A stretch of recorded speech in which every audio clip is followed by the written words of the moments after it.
Halo, namaku Fanti. Yuk kenalan lebih jauh. Nama lengkapku Maria Valentina Malapasa. Hai teman-teman semuanya, selamat datang di lomba video mikroteaching tingkat prodi pendidikan ekonomi. Saya dari kelas 4D dengan NIM 2301080048. Yuk nonton videonya sampai selesai.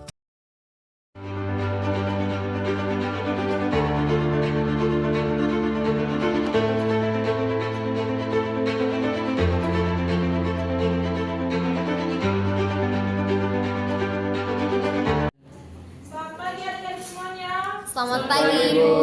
Apa kabarnya hari ini? Kabar baik Ibu. Syukur kita semua masih diberikan kesehatan sampai hari ini. Sebelumnya Ibu minta tolong adik-adik semuanya lihat di samping kiri kanannya kalau ada sampah tolong diangkat dulu. Sudah Ibu. Terima kasih semuanya. Ibu minta satu orang untuk memimpin kita dalam doa. Baik, marilah kita siapkan hati yang panas untuk berdoa. Berdoa dimulai, selesai. Terima kasih kepada teman Yeni yang telah membawakan kita dalam doa. Hari ini siapa yang tidak hadir? Hadir semua Ibu. Pertahankan ya untuk hadirannya. Ya, Ibu. Sebelum kita masuk ke materi yang akan kita bahas hari ini, Ibu mau tanya dulu. Siapa yang masih ingat dengan materi minggu lalu tentang konsen badan usaha? Masih. Coba teman Yeni jelaskan kembali. Oke, jadi materi kita pada minggu lalu itu Ibu tentang badan usaha. Jadi itu suatu organisasi yang dibentuk untuk melakukan kegiatan ekonomi dengan tujuan memperoleh laba atau keuntungan. Betul sekali, kita berikan tepuk tangan untuk teman Yeni. Jadi baik, pada konsep badan usaha adalah suatu organisasi yang dibentuk untuk menjalankan kegiatan ekonomi dengan tujuan mencapai keuntungan atau laba.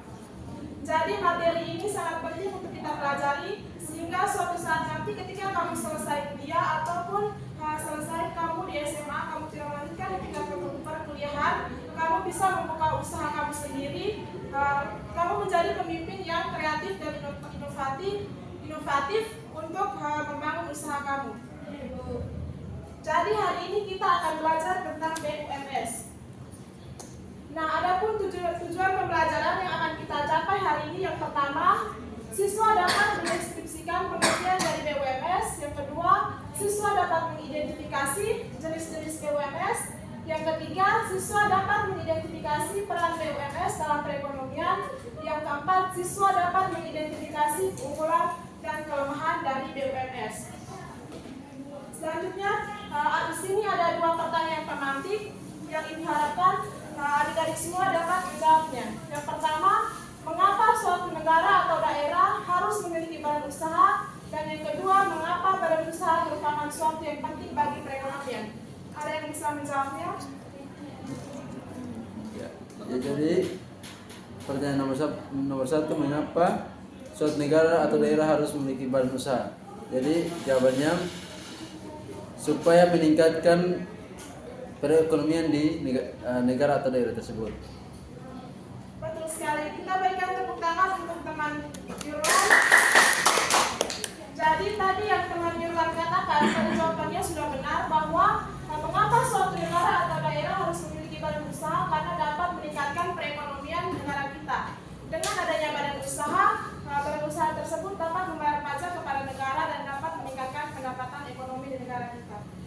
Selanjutnya, coba adik-adik lihat gambar ilustrasi di depan, kemudian adik-adik menggambarkan apa yang sedang terjadi dalam gambar tersebut. Pencemaran lingkungan, Ibu. Ada sebagian orang yang berdiri di atas uang Ibu.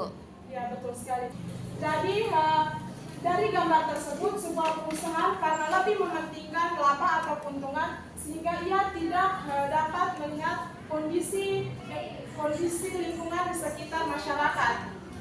Terus ada pengusaha dan masyarakat yang di sini ada tulisan selamatkan lingkungan kami. Itu adalah masyarakat yang ingin mendemo kepada para pengusaha tersebut untuk lebih memperhatikan lingkungan yang ada di sekitar perusahaan tersebut.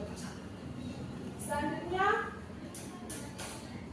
kita masuk ke materi yang pertama tentang pengertian BUMS. Jadi adik-adik semuanya, BUMS adalah badan usaha yang modalnya itu dimiliki oleh pihak swasta. Artinya modalnya tersebut berasal dari dirinya sendiri atau bank pribadi. Seandainya kalau modalnya tersebut berasal dari pihak pemerintah, berarti itu bukan lagi disebut dengan BUMS tetapi BUMN. Dengan tujuan BUMS ini adalah mencari keuntungan pribadi bagi pemiliknya. Sampai di sini ada yang kurang mengerti atau belum paham? Sudah paham, Bu. Mari kita lanjut ke materi berikutnya adalah jenis-jenis BUMS. Jadi di sini ada 4 jenis BUMS. Yang pertama ada perusahaan perseorangan, ada firma, ada persekutuan komoditi atau CV, dan perseroan terbatas. Baik, jenis BUMS yang pertama itu adalah perusahaan perseorangan. Jadi teman-teman, jenis perusahaan perseorangan ini merupakan jenis perusahaan yang didirikan oleh satu orang saja dengan menggunakan modalnya sendiri. Yang kedua ada firma atau FA. Firma atau FA ini merupakan sebuah perusahaan yang didirikan oleh 2 orang atau lebih. Nah, tadi di perusahaan perseorangan ini adalah orang yang mendirikannya itu 1 orang saja. Sedangkan kalau di firma atau FA ini adalah perusahaan yang didirikan oleh 2 orang atau lebih dengan menggunakan modal yang sama. Yang ketiga adalah persekutuan komoditer atau CV. Jadi CV ini dibentuk atau didirikan oleh 2 orang atau lebih. Nah, 2 orang ini dibagi lagi menjadi 2, yaitu ada sekutu pasif dan sekutu aktif. Sekutu pasif ini adalah orang yang memberikan modalnya tersebut untuk mendirikan sebuah badan usaha, sedangkan sekutu aktif adalah orang yang menjalankan usaha tersebut. Contohnya, Yeni dengan Yurlah ingin membuat sebuah toko roti. Nah, Yeni ini adalah orang yang memberikan modal kepada Yurlan, dan Yurlan adalah menjalankan usaha tersebut. Jadi, Yeni adalah bagian dari sekutu pasif, sedangkan Yurlan adalah orang di bagian sekutu aktif. Selanjutnya, perseroan terbatas atau PT. Jadi adik-adik semuanya, perseroan terbatas ini kita katakan bahwa dia perusahaannya sudah lebih tinggi dibandingkan dengan ketiga jenis perusahaan lainnya.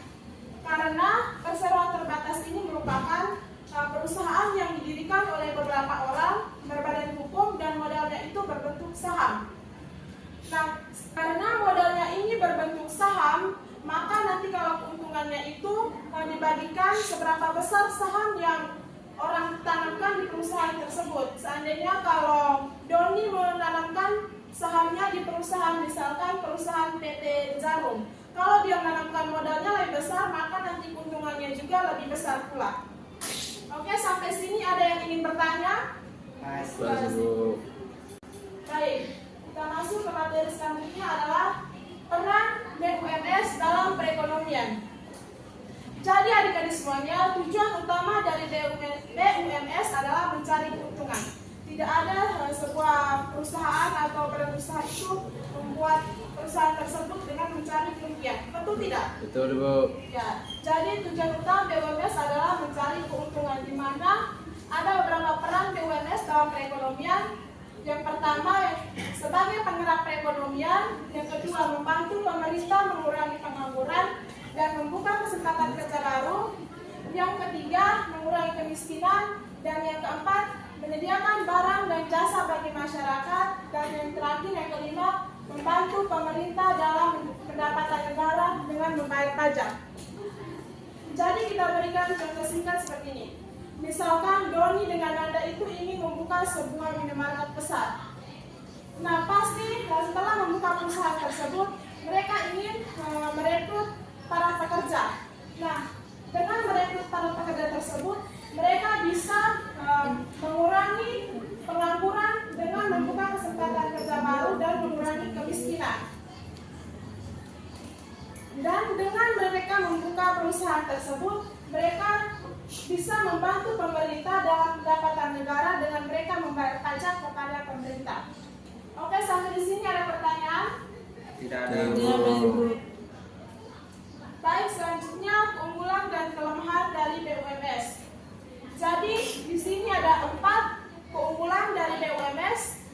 Coba teman-teman semua bacakan apa saja keunggulan dari BUMS ini. Yang pertama, Meningkatkan pendapatan nasional, yang kedua, membuka lapangan pekerjaan, yang ketiga, ketiga, meningkatkan penerimaan pajak nasional, dan yang keempat, penyedia barang dan jasa kebutuhan masyarakat. ya betul sekali. Jadi badan usaha milik swasta ini memiliki keunggulan. Tadi yang teman Yeni sudah sebutkan bahwa dapat meningkatkan pendapatan nasional, membuka lapangan pekerjaan, dan meningkatkan penerimaan pajak nasional serta menyediakan barang dan jasa bagi kebutuhan masyarakat.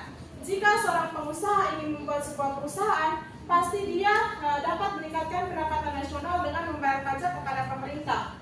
Dia juga dapat membuka lapangan pekerjaan bagi masyarakat di sekitar sehingga dapat mengurangi kemiskinan. Kemudian ada kelemahan dari badan usaha milik swasta ini. Yang pertama, terlalu meningkatkan laba sehingga kurang memperhatikan lingkungan, dan yang kedua, kesulitan mendapatkan modal. Jadi kedua kelemahan tersebut yang tadi Ibu gambarkan di depan gambar ilustrasi itu adalah menjelaskan kelemahan dari BUMS. Sampai di sini ada yang ingin bertanya? Tidak ada, Ibu. Baik, selanjutnya Ibu akan memberikan tugas kelompok. Jadi teman-teman semuanya diharapkan untuk mengerjakan tugas ini. Baik, kami dari kelompok 1. Jawaban yang pertama yaitu jenis usaha yang disarankan yaitu CV. Alasannya karena Talita memiliki keahlian di bidang desain interior, tetapi kurang pandai dalam urusan bisnis dan permodalan. Karena itu bentuk usaha CV cocok karena memungkinkan adanya sekutu aktif dan sekutu pasif. Dengan model ini, Talita bisa fokus pada operasional dan desain, sedangkan urusan modal dan manajemen bisnis bisa ditangani oleh temannya. Baik, terima kasih kepada kelompok 1. Kita berikan tepuk tangan kepada kelompok 1 dulu. Selanjutnya Ibu berikan kesempatan untuk kelompok 2. Baik Ibu, kami akan menjawab dari kelompok 2, yaitu jenis usaha yang disarankan oleh firma PT atau perseroan terbatas. Baik, kita berikan tepuk tangan untuk kelompok 2. Baik, tadi teman-teman sudah menjawab pertanyaan yang Ibu sudah berikan. Jadi pertanyaan ilustrasi pertama tadi bahwa jenis usaha yang disarankan untuk Talita adalah CV, dan pertanyaan yang kedua tadi ilustrasi menggambarkan bahwa perusahaan yang direkomendasikan adalah firma atau MA. Selanjutnya di sini Ibu akan memberikan kuis. Ibu harapkan teman-teman mengerjakannya, kemudian kumpulkan kembali di Ibu dalam waktu 2 menit. Baik, apakah sudah selesai bisa dikumpulkan? Sudah, Ibu.